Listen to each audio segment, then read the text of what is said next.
Speedsters don't just move fast, they break storytelling itself. The moment you give a character super speed, everything falls apart. They see the world in slow motion, react in microseconds, and can basically control time. So how do you ever challenge them? How do you write a speedster that's actually balanced? Well, most writers don't. Instead, we get scenes like this. Quicksilver moving so fast that everything is practically frozen, yet somehow Jean Grey suddenly has super speed perception, or Red Rush in Invincible, moving like a laser in one frame, but getting grabbed in the next. These contradictions happen constantly because speedsters are very hard to write without breaking the rules. But instead of just pointing out the flaws, let's figure out how to fix them.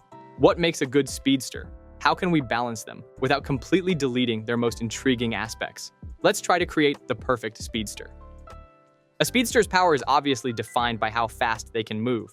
And since speed and time are so closely linked, once a speedster reaches extreme velocities, time starts slowing down for them. They begin to see everything around them as if it's frozen, like we see with Quicksilver or the Flash. So how do we fix this? One option is to cap their maximum speed at a few hundred miles per hour, like Dash in The Incredibles or Macari. But then we risk nerfing speedsters too much.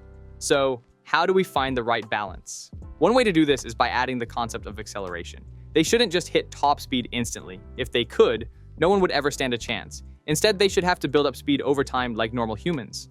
That way, opponents actually have a window to react or even intercept them before they reach full velocity.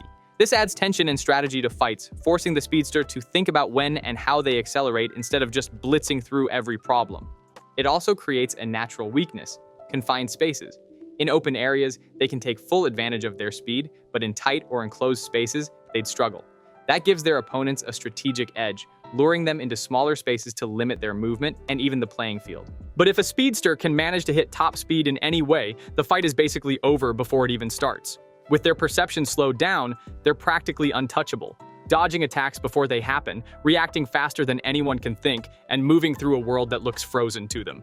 But without that heightened perception, they're just a human cannonball flying forward with no way to process what's happening around them, crashing into everything in their path. So we're left with two options. Either give them that perception and make them ridiculously overpowered, or take it away and make high-speed movement completely useless. And honestly, neither option really works. Instead of choosing between making speedsters overpowered or useless, we need a middle ground, a way to keep their speed thrilling while adding real risks. That's where speed blur comes in.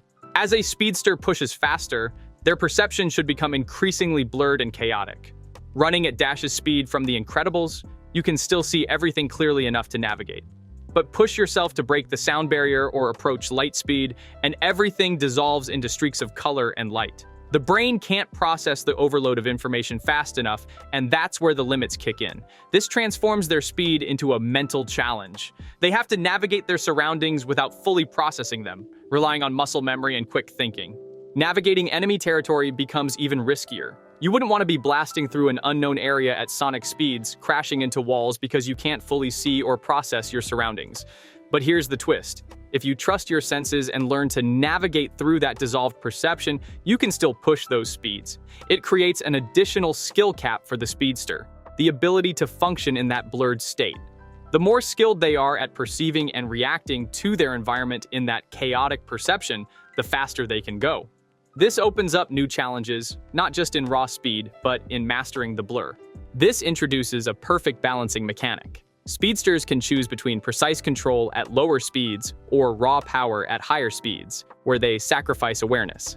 The faster they push, the more their perception dissolves, forcing them to navigate based on instinct and muscle memory, rather than full awareness. The higher the speed, the greater the risk of losing control or crashing into something unexpected.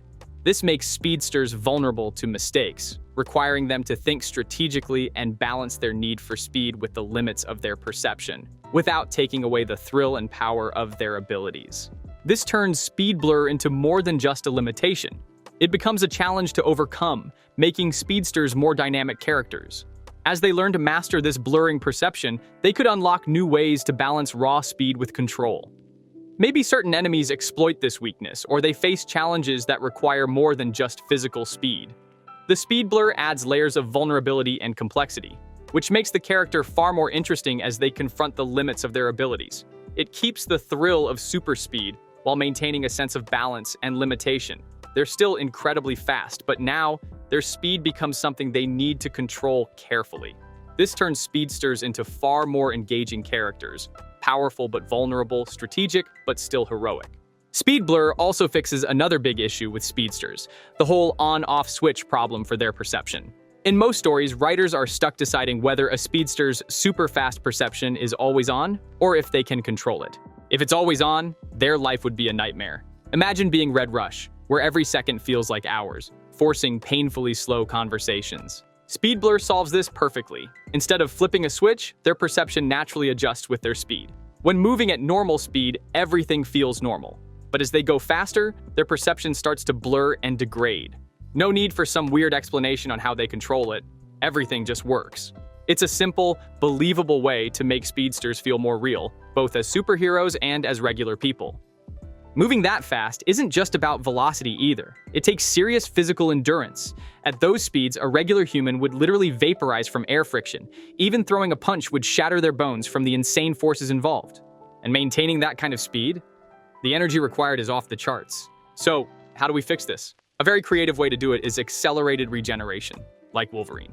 If everything else scales with speed, why wouldn't healing? While our speedster is tearing through the air and dealing with friction, their body is simultaneously repairing itself in real time, but it doesn't make it painless. Running at super speed would still hurt a lot. Every punch they throw causes pain, even though they're healing right after. When they slow down, their healing returns to normal too. This adds real consequences for using their powers. They can't just go full speed all the time without thinking about the toll it takes on their body. They'll have to consider whether it's worth the physical strain, do they risk the pain and the damage, or do they hold back? This forces the character to make strategic decisions, adding another layer to their development. Rather than being invincible, they're constantly calculating the cost of their speed, which makes them even more human and relatable. Since their regenerative abilities only work while they're moving, speedsters become easy targets when they're standing still. That means with the right strategy and a well-timed surprise attack, you can catch them off guard before their healing kicks in. Plus, they need at least a moment to build up speed, so they won't always have the chance to see your attack in slow motion and dodge it effortlessly. So in a hand-to-hand fight, you've got a real shot at taking them on. Sure, they still have cat-like reflexes, but if you land a well-placed hit, you can take them down. This adds another layer of challenge for our speedster hero. It's not just about being fast. They also need solid martial arts skills. And since their physical strength is pretty much normal, it makes sense for them to rely on gadgets. Things like a fighting staff or even a rope could be game changers in a fight. The depth that regenerative abilities add to a character goes beyond just physical healing. Using these powers can become a heavy psychological burden.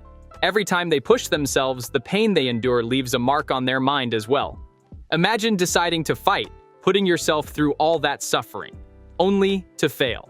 At that point, all the pain might start to feel meaningless, like an unnecessary torment they brought upon themselves. One of the most fascinating aspects of a superhero is their inner struggles and the weight that comes with their powers. For our speedster hero, these conflicts could become a crucial part of their journey.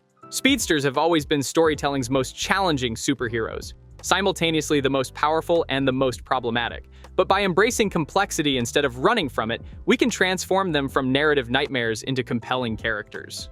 The speed blur concept and regenerative mechanics aren't just power limitations, they're storytelling opportunities.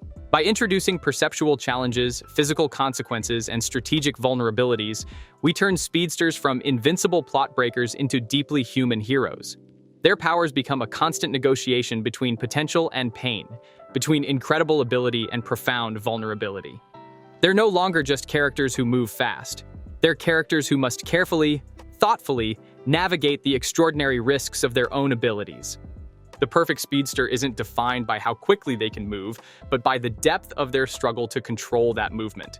They become heroes not despite their limitations, but because of them. Thank you so much for making this far. If you like my content, please consider subscribing to the channel and liking the video.